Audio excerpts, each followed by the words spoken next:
ગત 19/2/2026 ના રોજ સદર જગ્યાએ યોગેશ મારવાડી નાઓના દીકરાના લગ્ન પ્રસંગ હોય, જે અનુસંધાને યોગેશ મારવાડી અને તેમનો મિત્ર અજય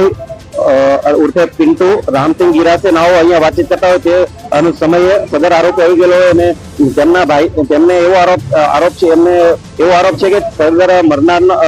આરોપીનો ભાઈ છે એનું મર્ડર થયેલું હતું, જે અનુસંધાને અંગત અદાવતમાં તેમણે અજય ઉર્ફે પિન્ટુ ગિરાસે નાઓના ઉપર પોતાના પાસે રહેલ ગેરકાયદેસર કટ્ટાથી ફાયરિંગ કરેલું, જમણા પગમાં ફાયરિંગ કરી અને જે તે વખતે ગુનાવાળી જગ્યાએથી નાસી ગયેલ અને એક આરોપી પકડી પડેલ. ત્યારબાદ મહેરબાન પોલીસ કમિશનર શ્રી સેક્ટર 1 સાહેબ, ઝોન 2 સાહેબ અને મદદનીશ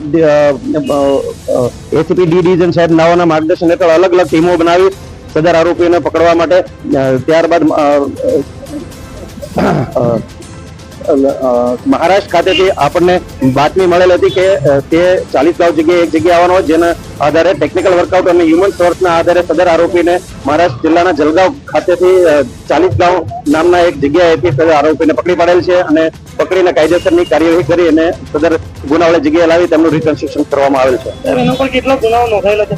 સદર આરોપીઓ ઉપર 34 જેટલા લૂંટ, murder, attempt to murder, robbery, snatching, ફાયરિંગના અસંખ્ય ગુનાઓ નોંધાયેલા હોય અને જે અનુસંધાને તેને લાવીને કાયદામાં રહેશે તો ફાયદામાં રહેશે, તેમજ ગુનાવાળી જગ્યાએ લાવીને રિકન્સ્ટ્રક્શન પંચનામું કરવામાં આવેલ છે. ગુનાખોરી કરનારાને શું તમે ચેતવણી આપવા માંગો છો? ગુજરાત સરકાર શ્રી તેમજ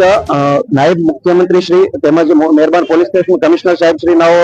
તરફથી તમામ આરોપીઓને સૂચના છે કે જો તમે કાયદામાં રહેશો તો ફાયદામાં રહેશો, કોઈ પણ ચમરબંધી હોય કોઈને પણ છોડવામાં આવશે નહીં અને કડકમાં કડક પગલાઓ લેવામાં આવશે.